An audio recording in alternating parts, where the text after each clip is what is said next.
you've gone off to Disneyland and now you've got to come back to Guyton's. So anyway, he's quite the guy, isn't he? I mean, it's just amazing. And then we are starting a new series tonight called 3 Kinds of Love, like you haven't got enough love this weekend. And then I had to take the subject, Eros, love.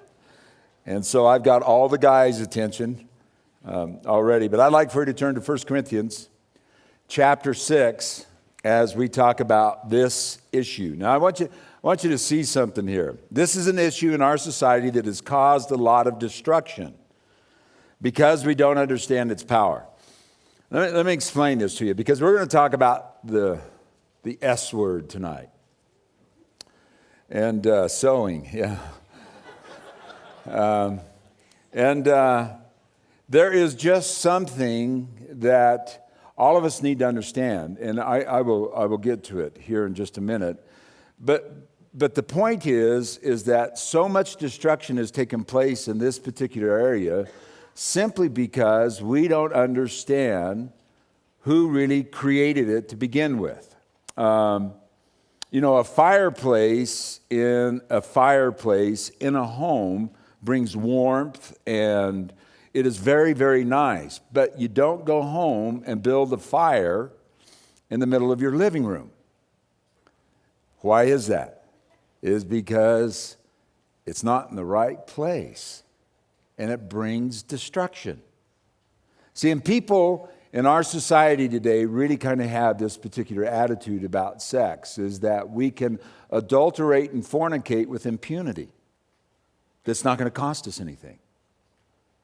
And if you go up to Cold Shivers Point and you step off of that cliff, you do not prove the law of gravity, you illustrate it. And it's the same thing with sex outside of marriage. It brings destruction, not once in a while, but every time. I do have your attention, don't I? We must first look at who brought up or who thought of this whole idea of sex and understand it from God's viewpoint. There in that statement lies at the root of the problem. We don't believe sex was God's idea. And let me just say this to you. The reason we don't believe that is because society has stolen it from us. We have problems talking about sex and a holy God in the same sentence.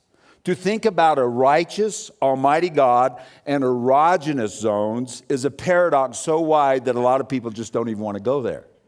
But think about this. God created up all this stuff, friends. What a God. There was a few amens from ladies out there too. All right. That statement alone shows how much we have allowed society to define what is holy. That we in the church feel a little prudish and behind the times when it comes to the subject of sex. Now think about this, friends. We have a divorce rate hovering around 40 to 50%. And the church is experiencing even a higher divorce rate than that is in the world. And I have a theory about that. And the reason why is that a lot of people try to come back into the church when they know that their marriage is in trouble. And so our rates go up. But it doesn't nullify the fact that a lot of marriages in the church are in trouble. There are 2 things I want to address here first. This is not just a talk to married couples. That we have a large number of singles in our midst that are dealing with the issue and the tensions that come along with this arena of life. Secondly, I want us to understand that the church has to be the place where healing and restoration takes place. That when people come in, it's a place that God heals. Because the church is the only place where the power of God can forgive and heal the brokenness of sin. Sexual sin, any sin. I loved what Corrie ten Boom said one time. You can never dig a hole so deep that God's grace doesn't go deeper. And the church just has to balance this whole message about what it is, and I'll talk about this in just a moment, what it is to bring people into healing and then at the same time to draw a line. As a matter of fact, Jesus deals with this particular issue with the lady that was caught in the very act of adultery. And it seems like there was a setup here that was going on. But they brought to him, a lady that was caught in the very act of adultery, and they asked Jesus this question. The law of Moses says that we ought to stone a woman such as this. And so Jesus stoops down into the ground and he writes something on the ground. I don't know what it was. There's a lot of speculation on that. And then he stands up and he looks at those people that are accusing this lady of adultery, and he says, "You that are without sin, cast the first stone." And it says that they started to trail out and leave the whole circumstance and situation that they found themselves in. And then the Bible makes it really clear, and this is out of John. John says that it was just Jesus and the lady. And Jesus turned to the lady and goes, "Woman, where are your accusers?" She looks around and, "You did a pretty good job, Jesus." That's my interpretation of it anyway. And she goes, "Lord, I have none." Now notice this. And people, God, I don't have this grace. I just wished I did. Every time I see Jesus, it's just like, man, why can't there be that grace in my life? And he just looks at her and he says, "Neither do I condemn you." Now notice this. Go and sin no more. Don't do that anymore. Because that's not going to take you where you want to go. See, we're talking about the architect of this whole thing called sexuality. And he's just going, you're burning your fire outside of your fireplace. And see, and God is such a loving God that he says, I want you to live your life to the maximum. And if you'll follow my ways, and here's where society really begins to take over for us, friends, is that we really think because we have computers and we have air conditioners and we have all this technology that we actually have a better plan of life than God does. And the scriptures just absolutely repudiate that. His ways are immutable. And he says, this is the best way that you're going to get the best out of your equipment if you do it my way. And in his love, obviously. So we pray that the church will become that place of grace and healing, but also a place where instructions and guidance is given. That it's not just a place where there's healing, but also there's a place that we can go, that we receive guidance for our lives. Here's the overall point that I really want to make. How can two people start out so crazy about one another, end up distant and alone? I want you to think about that. Statistic after statistic shows that the longer that people live married, the chances of their satisfaction and fulfillment go down. And that's not a good deal. Because we are supposed to grow closer as we get older, not further apart and alone and away from one another. The question comes, how do we keep the fire lit in married couples with romance, and how do we keep that alive? And then secondly, how do we keep the non-married couples from crossing the line in their relationships? I have a friend in Fort Collins that's a pastor. And he says, Dan, I tell my church this all the time. He says, what we try to do is we tell our married people, we want you to start having sex, and the married or the singles to stop having. See, and actually even Emerson touched on that this week, is that something happens. And God intended it for us to have this kind of intimacy. And here's what the problem is. We get in our minds the definitions of what love is all about. When you say you love someone, you usually say with agape love or phileo love. And there's three types of love. And then there's this Eros love, which is very, very defined and where it can happen and all the rest of it, but God created it, and that's for marriage. So we don't even have a language or words in our language to even define when I say that I love someone in the church. I mean with agape love or with phileo, or with brotherly love, which are the other two subjects that we will have. But we want to deal with this issue tonight because Paul deals with it. And I want you to hear this. Paul is dealing with this issue because he's dealing with a church that is ridden with sexual sins. Corinth, Greece, All those places back there was and all these people are coming to the Lord, and yet some of them are still practicing their old ways. And Paul's saying, look, guys, that's not going to take you where you want to go. So I want you to hear what the Bible has to say about this, and that's why he begins to teach on it. Boy, it's quiet in here, isn't it? 1 Corinthians 6, verse 13. Verse 12, I'm sorry.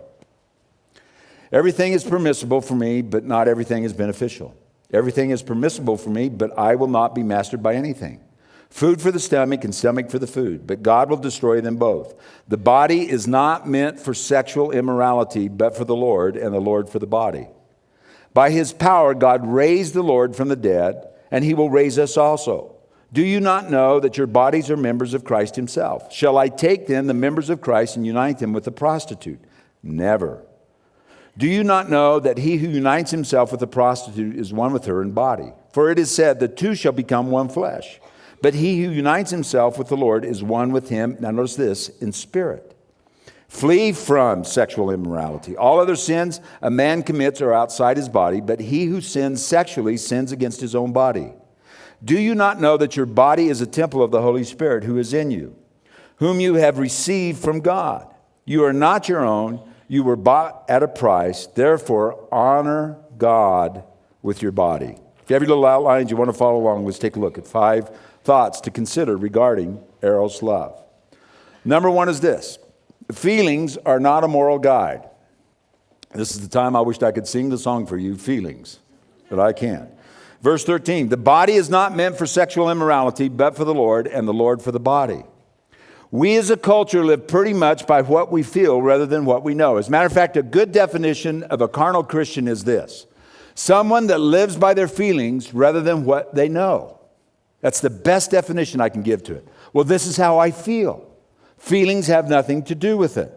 Feelings have become the deciding factor in so many decisions that people make today in our society. And basically, we have the slogan that says this: if it feels good, do it. We have adapted to a philosophy of life that basically allows, now notice this, friends, pleasure to be our guiding principle. I loved what Emerson had to say here. God didn't come to make you happy. He came to make you holy. And it almost seems like we've got this whole thing reversed. If I'm not happy, therefore I must not be a Christian, or God doesn't love me or something. And God will allow conflict to come in our lives. But friends, understand this. Feelings out of control are a bad guide. We have a body that within it encompasses feelings that truly want to do their own thing. When we promote our feelings to the highest priority in our lives, they will never be satisfied. You weren't built just to live for pleasure. Emotions can never be satisfied with duplication. I want you to hear that. Emotions can never be satisfied with duplication. And so what we have today is we have a lot of people, because of feelings that come over. Now notice what happens here in our society today, friends. All of us have brokenness on the inside of us. And the society that we live in today promotes the brokenness that identifies with what those other desires are, and pushes us towards something with all this kind of bombardment from media that really hypes up our emotions.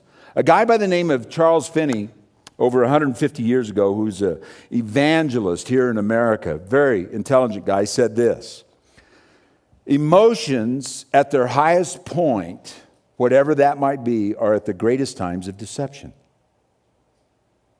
And you and I just have to recognize today, friends, that God says, I want you to live your life by what I told you and not what you feel. And that's exactly what Paul's talking about. Your body was not meant just to do its own thing. As a matter of fact, every time it does its own thing and you give it away, what you do is you allow for those emotions to dominate you. Instead of thought or the scriptures leading your life, you have emotions leading your life. You ever seen a 18-wheeler backing down the highway at 60 miles an hour? You know why it doesn't do that? It's because it wasn't designed. It was supposed to have the tractor in front of it, pulling the trailer. You know, the tractor in front represents the Spirit of God in our mind and the emotions behind it. God does not want you to have that out of control. Eros, by itself, has the ability to deceive what God intends for you and your life. Number 2 is this. Commitment is the reliable deterrent from pain. Commitment is the reliable deterrent from pain. Verse 15. Do you not know that your bodies are members of Christ himself? Shall I then take the members of Christ and unite them with a prostitute? Paul is talking about a lifestyle, that when you commit to someone, you also commit to live a certain way. Where people really get hurt in this arena of love is when someone does not stay committed to the promises they made. The pain in the people that is far beyond any physical pain that I have ever seen. They suffer in a way that only betrayal can present to them. Now, let me talk about this for just a minute, friends, because this is an issue that really begins to get at the heart of what we're really talking about here when Eros becomes the dominant feeling in our life. Here's how things take place. You know, when I do a wedding ceremony and stuff, what we're actually watching here are two people that are saying from their hearts, I'm really committing to you. How did they actually get to this point? Well, first of all, there was some kind of physical attraction. And friends, let me say something. It's okay to be physically attracted. As a matter of fact, Cheryl and I were having a meeting one time with a friend of ours, and he was engaged to a gal, and he asked Cheryl this question, and I love Cheryl's wisdom at this particular time, and she has lots of it. And he said, I'm just not physically attracted to this lady. And Cheryl goes, oh God, that's not good.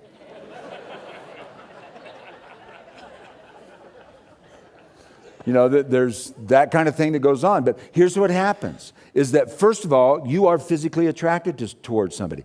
That is a gift, and I will talk about that in just a moment. And then what happens as you begin to communicate, you begin to get closer in your relationship to one another. And then certain things, what you're doing is you're just kind of testing out the ground. And you're thinking, boy, I kind of like her.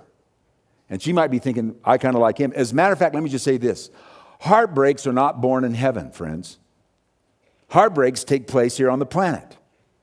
And here's what happens. As people get closer and closer, you begin to speak out words. And at some point, you know, the first time that you ever heard somebody else say, I love you. Do you remember that?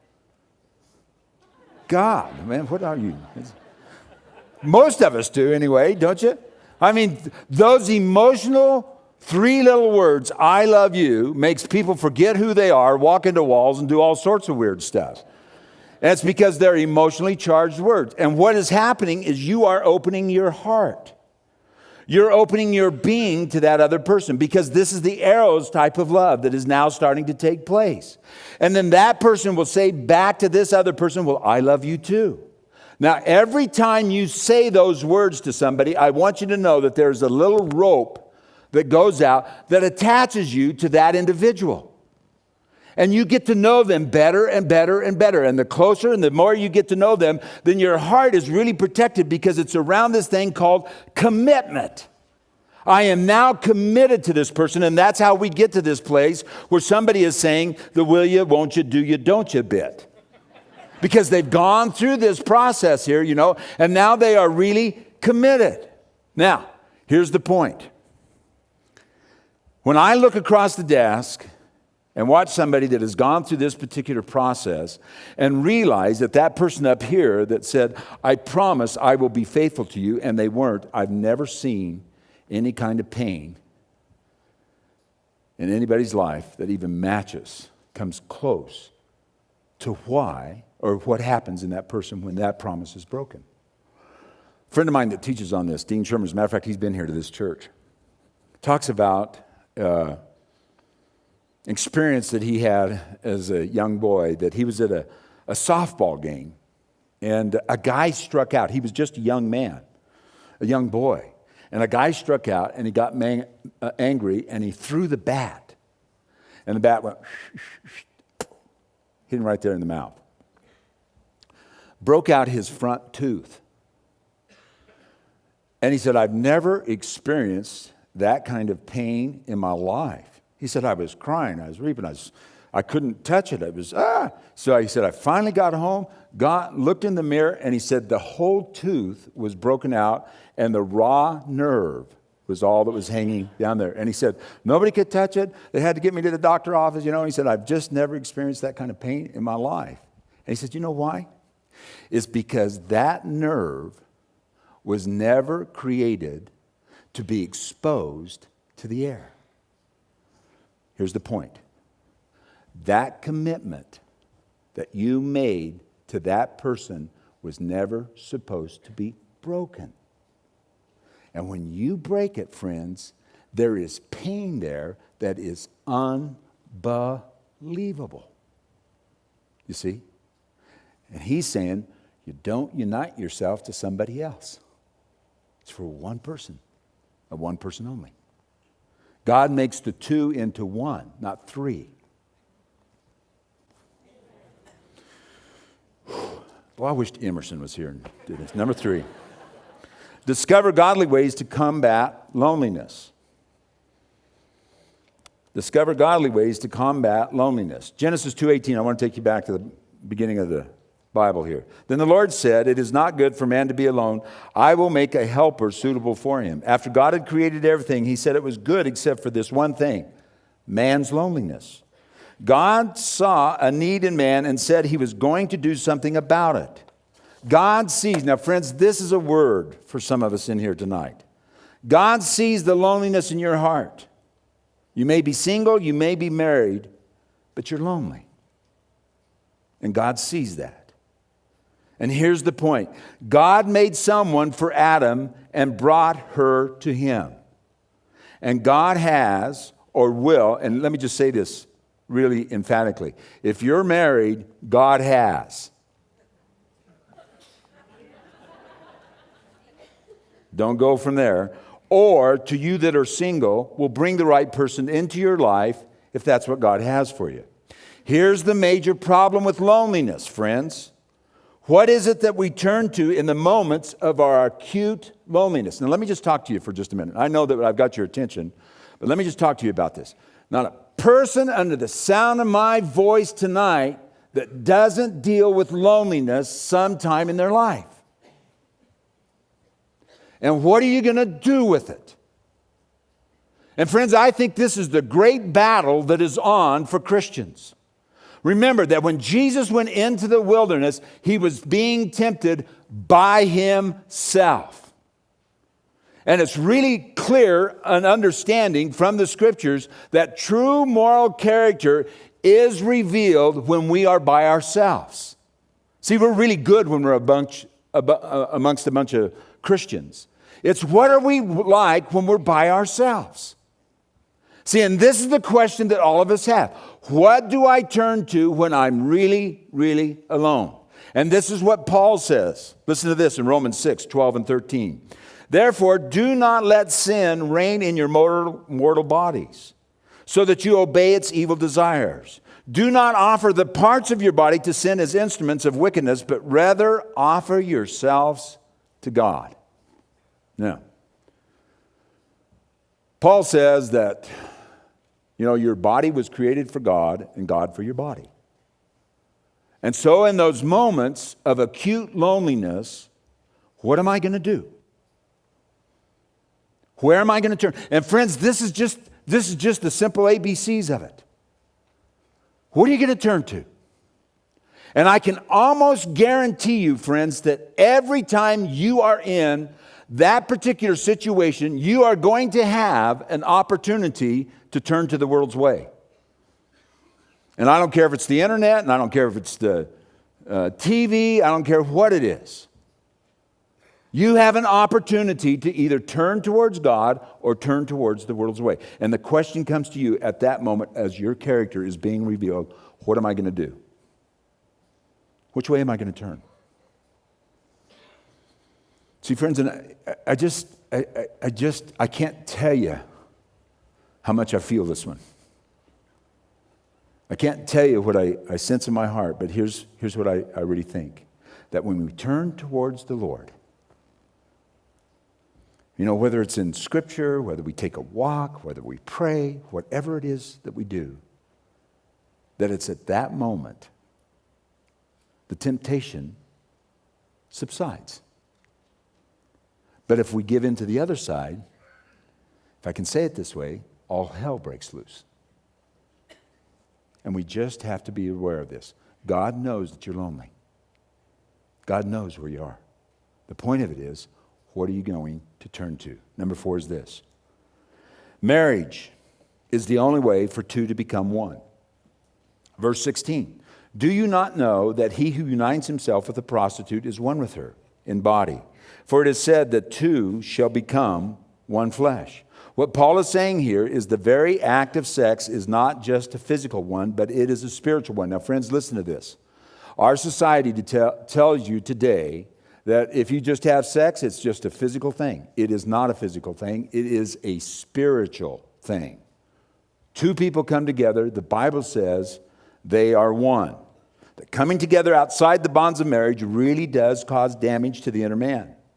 There is something that God does when a man and a woman stand before him and others and declare their love for one another. God really does, now listen to this, weld those two pieces together and you truly become one at that point. Something needs to be said here about the actual ceremony and the laws of the land. See, and I've just dealt with this, friends, in the church. Two people that are cohabitating together. And they will just simply say these words, well, we're married in the eyes of God. And I just have to say, show me the piece of paper. Because if you don't have the piece of paper, friends, you are not married in the eyes of God. And I know it's going to get extremely quiet at this point, but I still have to stand by what I believe God is saying. God is not a lawbreaker. And see, it doesn't matter what society or what culture you're in. God honors whatever those traditions are. If you have to jump over a broom together to get married, that's okay. The point of it is that you've actually become one. And when listen to what Jesus says, what God hath joined together. It doesn't have to be what takes place in the motel room after the ceremony. What God joins together here, that you really become one. Now, if you don't go through that process, what you do is this, is you come together, and it's not just a physical act, your spirits mingle with one another. And that's what Paul's saying. You come together. But because God has not welded you together, then what happens when you break apart? You really do break apart. See, and people just don't believe that at all. Say, well, it didn't affect me. And that's the first sign of what's happened to you. Hardness. See? And we just kind of think this stuff, because like, again, we have computers and all the rest of it. We got it all figured out. And we've got people that are walking around, friends, that are just absolutely damaged because they've done it their way and not God's way. And you know what the other sign of this thing is? That when we come together sexually and it's outside of the bonds of marriage, is you fall apart emotionally. And you cry and you don't even know why you're crying. Things come up and you fall all apart and you think, what in the world's going on? Well, because, I wish I had a piece of paper with me. I'll find a piece of paper here. Thanks, Shalane. Here's what happens, friends. This is one. You tear it in half, it becomes two. You can't put it back together. And then what the enemy does, because we've come together, he tears it apart. This is a broken edge. And all he has to do is come and touch that. And it hurts and it destroys. And God says, I want you to do it right. I want you to do it my way. And when you come together, I really make you one. See? Friends, I've traveled all over the world. And I want you to know this, that when I'm in South Africa and Cheryl's at home, we're one. You know why? Because God made us one. Because we stood before a pastor and all of our friends and said, we declare our love towards one another. Don't ever allow yourself to allow another Eros type of love come in and destroy what God has put together. This is a tough message, people. And when you get real quiet like this, I just want to run. But I won't. Number 5, it's possible to be proactive when abstaining from sexual sins. Verse 18, flee sexual immorality. All other sins a man commits are outside his body, but he who sins sexually sins against his own body. The Bible just simply says flee sexual immorality. It doesn't say discuss it or think about it. It just says flee it. Can we have good relationships with others from the opposite sex without crossing any kind of lines? Absolutely. And that's what the Bible teaches. We are commanded to love one another with all purity, and this means across gender lines. Here's what I believe the problem begins to manifest itself in our romantic attraction gift. Now, let me explain this to you. This is really an interesting type of dynamic that I believe, and you won't find it in your scriptures, so it's just something that I believe that God has given to us. And it goes something like this. Every one of us have this romantic attraction gift, and you have the ability. Now think about this, friends. Out of millions and millions, actually even billions of people, you go, whoa, on one. And you know what proves that? Is that lots of times, speaking with young people, you will ask them this question. Well, do you love them? And lots of times they will say, well, not like that. What are they saying? No, not like Eros.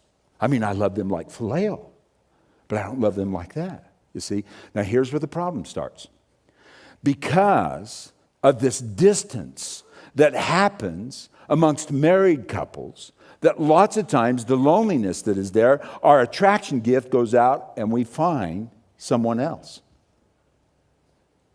And the sparks begin to fly back and forth.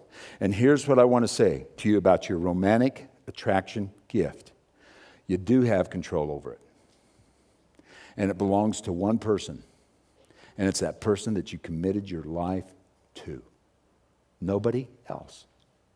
It means when you see somebody else and they're attractive and all the rest of it, it's okay to say, that person is attractive, but you go right there and say, that is the one that I promised my life to. You just got to be careful of that. Sexual sins, and this is what Paul says. I just want to say this. Sexual sins are the toughest to get through, but God's grace and forgiveness are greater than the wound. You got to hear that, people. Worship team, I want you to come up.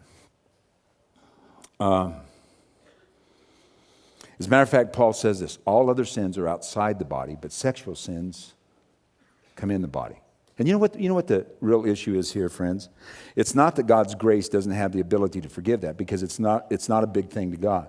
But what the real problem is because we've allowed somebody in that way into our life, that it causes such deep damage that we cannot forgive ourselves. That's what the problem is. And here's the point that I want to make to you tonight is this. Lots of times at this point, when we're talking about these kind of issues, is the first time that people really get revelation and understanding that I've never let God in that deep into my life to touch me, to heal me, to overcome those kind of issues. Now, it doesn't matter, friends, if you've been on the broken promise side or on the receiving side of somebody's broken promise to you. The point of it is that we've got to allow God in to heal what is so deep in us. You know why? Because God's heart for you is that you be a free kid living above what our society is saying is the norm. That we become a light and actually lead other people. I want you to stand with me. And here's what I want you to do. I want you to, because we've chosen this song tonight, how wide, how deep, how great is God's love for me? Just open yourself up and saying, Lord, you know, the amazing thing about God is this, is that he has the ability to go back in time and space and touch us. And here's what I want you to do. For some of us here tonight, we've got to do that. And just saying, whether you were the guilty party back then or the innocent one, it doesn't matter. The point of it is this. God, I'm going to let your grace come in. I'm going to allow your love to touch me in a way tonight that I can really develop healthy relationships in the context of what you say is true Eros love. Let's worship the Lord. Be obedient to him.